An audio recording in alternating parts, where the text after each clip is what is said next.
Shalom Bapak Ibu dan saudara-saudari yang terkasih, salam sehat. Jumpa lagi bersama dengan saya, Pater Jack. Kali ini saya akan membagi permenungan bersama dengan Bapak Ibu dari bacaan Injil yang kita dengarkan hari ini, yaitu dari Injil karangan Lukas bab 6 ayat 39 sampai dengan ayat 42. Nah, seperti biasa saya tidak perlu membacakan lagi.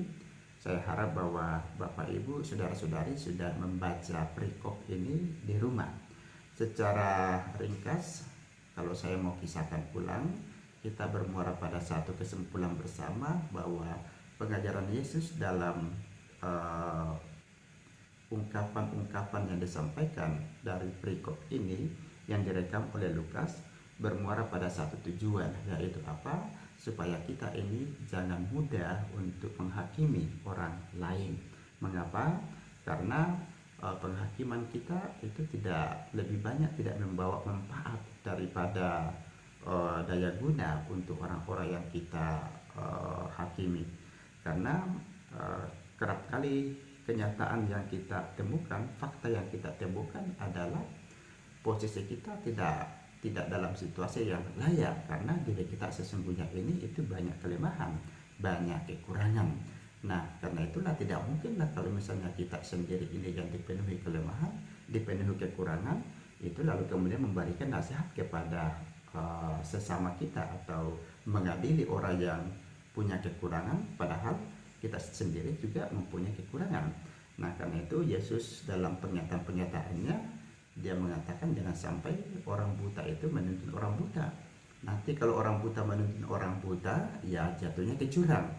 Atau jangan sampai kita ini begitu ngotot, kita melihat hal-hal kecil dalam diri orang lain lalu dibesar-besarkan, padahal dalam diri kita ini, di mata kita ada balok yang begitu besarnya, tetapi atau persoalan-persoalan yang begitu besar dalam diri kita, tetapi kita tidak melihat dengan jelas.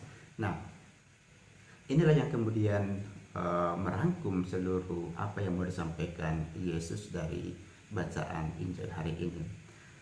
Dalam kehidupan kita belakangan ini, kita menemukan bahwa yang namanya penghakiman itu seolah-olah sudah menjadi kebiasaan dalam hidup masyarakat kita.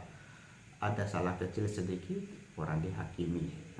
Ada persoalan-persoalan yang mungkin kesalahan kata-kata, yaitu dibesar-besarkan.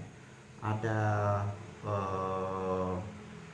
mungkin tindakan-tindakan yang tanpa disengaja, nah itu dibesar-besarkan oleh banyak orang untuk memojokkan orang lain. Nah, mengapa terjadi seperti itu? Ya, memang sebetulnya itu adalah bentuk ketidakmatangan kita dalam kehidupan kita bersama. Dalam dunia psikologi kita mengenal ada istilah itu proyeksi, ya. Proyeksi itu adalah menyatakan kekurangan-kekurangan atau mudah melihat kekurangan-kekurangan dalam diri orang lain, tetapi sebetulnya data-data kelemahan atau kekurangan itu didasarkan dari apa yang kita temukan dalam diri kita sendiri. Cuma persoalannya adalah kita tidak sungguh-sungguh menyadarinya, sehingga kelemahan-kelemahan kita sendiri yang kita alami itu kita lihat di dalam diri orang lain. Pernyataan ketidakpuasan kita terhadap diri kita sendiri dinyatakan di dalam diri orang lain. Maka kerap kali ada istilah yang kita dengarkan itu, kita yang bermasalah tapi kok orang lain yang menanggung akibatnya. Nah, inilah contoh-contohnya. Kita yang punya persoalan kok orang lain yang harus menanggung kita punya persoalan-persoalan itu. Mengapa? Karena kita memproyeksikan kejahatan atau hal-hal yang tidak berkenan yang sebetulnya kita temukan dalam diri kita itu dalam diri orang lain. Nah, maka kalau belakangan ini kita mudah melihat banyak orang yang suka menghakimi, mengadili, itu jangan mengira bahwa itu adalah perbuatan yang berkualitas secara moral atau orang mau mencari sesuatu yang benar. Tidak, itu adalah suatu bentuk proyeksi dari kelemahan-kelemahan yang bersangkutan sendiri yang sebetulnya itu juga dia tolak, tetapi dia belum tahu bagaimana caranya membuat kelemahan-kelemahan itu disadarinya dengan lebih baik. Nah, karena itulah kemudian dia sebetulnya tidak suka membenci itu, tetapi ketidaksukaan itu justru dinyatakan dalam diri orang lain, padahal sebetulnya itu adalah cerminan dalam dirinya. Maka makin banyak orang itu mengadakan penghakiman, karena sebetulnya yang dihakimi bukan yang bersangkutan, tetapi sebetulnya dia menghakimi dirinya sendiri. Nah, inilah yang Yesus tahu persis bagaimana kehidupan kita sebagai seorang manusia. Yesus tahu persis siapa diri kita itu pribadi lepas pribadi.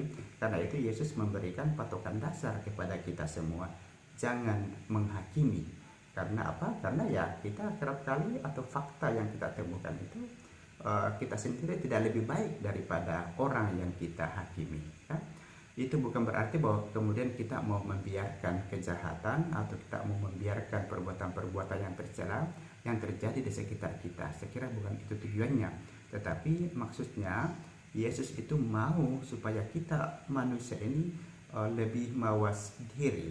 Kita manusia ini lebih banyak berdialog dengan diri kita sendiri. Kita manusia supaya lebih mengerti siapa diri kita ini. Karena kalau kita tidak mengerti siapa diri kita tidak banyak berkomunikasi dengan diri sendiri, lalu kemudian kita mudah untuk melihat kelemahan-kelemahan orang lain, maka tentu saja bahwa apa yang kita lihat itu tidak akan membawa manfaat apa-apa. Nah, karena itu dalam kehidupan kita sebagai orang-orang Kristen, kita lebih diarahkan untuk kemudian memperbaiki diri kita, karena dengan memperbaiki diri kita pertama-tama itu nanti juga akan otomatis akan berpengaruh bagi dunia di sekitar kita.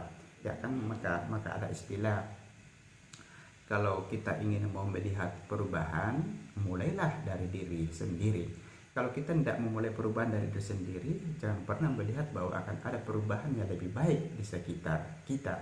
Karena hanya orang-orang yang bisa memberikan teladan, bisa memberikan contoh, yang bisa mengubah situasi di sekitar kita.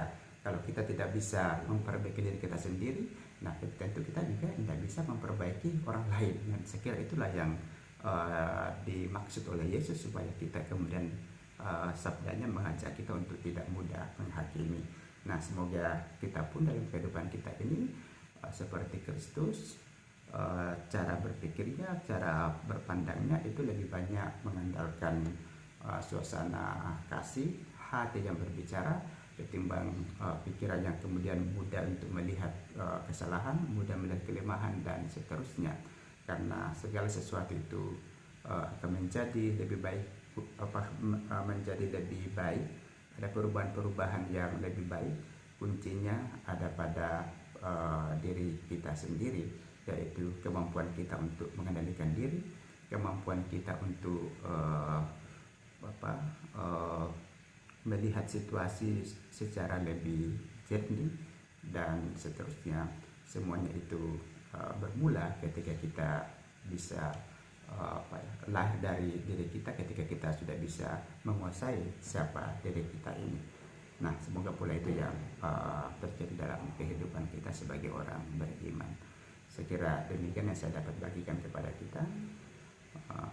Sampai bertemu berikutnya ya.